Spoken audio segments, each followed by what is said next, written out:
Ողջույն, ես Տիգրան Խզմալյանն եմ, Հայաստանի Եվրոպական կուսակցության նախագահ։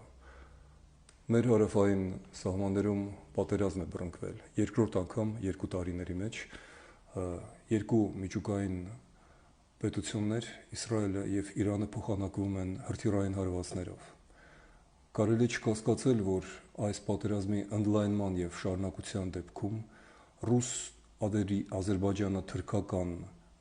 դաշինքը չի վարանի հարձակվել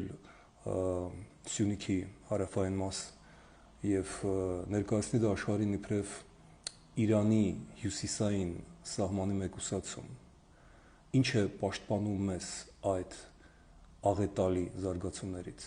միայն Միացյալ Նահանգների եւ Եվրամիության, հատկապես Ֆրանսիայի դիրքորոշումը, որոնք շարունակում են պաշտպանել Հայաստանին։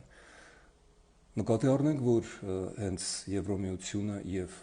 նախ եւ առաջ Ամերիկայի Միացյալ Նահանգները այս պատերազմում պաշտպանում են Իսրայելին։ Ինչ է անում Հայաստանը խաղաղության կոչ եւ խաղաղ չեզոքություն պահպանելու փոխարեն վարչապետ Փաշինյանը դատապարտում է Իսրայելին, դատապարտում է այն երկրին, որի թիկունքում կանգնած է հիմա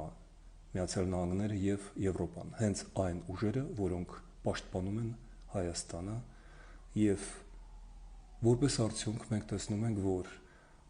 առաջին իսկ օրերին այս հակամարտության Ադրբեջանը կարողանում է գրավել եզակի մի դիրք որպես Իսրայելի դաշնակից, այն մեխանիկորեն, անուղղակիորեն, բայց հստակորեն դառնում է Միացյալ Նահանգների դաշնակիցը։ Այդ մասին Իսրայելում խոսում են ուղիղ։ Ինչ է պետք անել Հայաստանին։ Միակ ելքը ստեղծված իրավիճակից դա շուտապույտ դիմումն է Եվրամիությանը անդամակցության համար, որովհետև փաստացի մեր կառավարության այսպես կոչված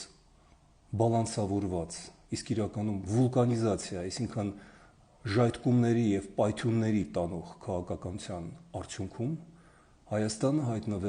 արդեն հայտնվել է տարօրինակ եւ շատ վտանգավոր իրավիճակում։ Մենք մեկուսացված ենք։ Մեր թշնամին, մեր դաշնակիցների դաշնակիցը եւ ավելի մտերիմ, քան մենք։ Ինչ կարելի է անել այս դեպքում։ Կրկնում եմ, միայն մի բան. օր առաջ, ժամ առաջ դիմել հայտով Եվրամիության անդամակցության համար։ Այլապես մենք կտեսնենք ամենավատ սցենարի իրականացումը։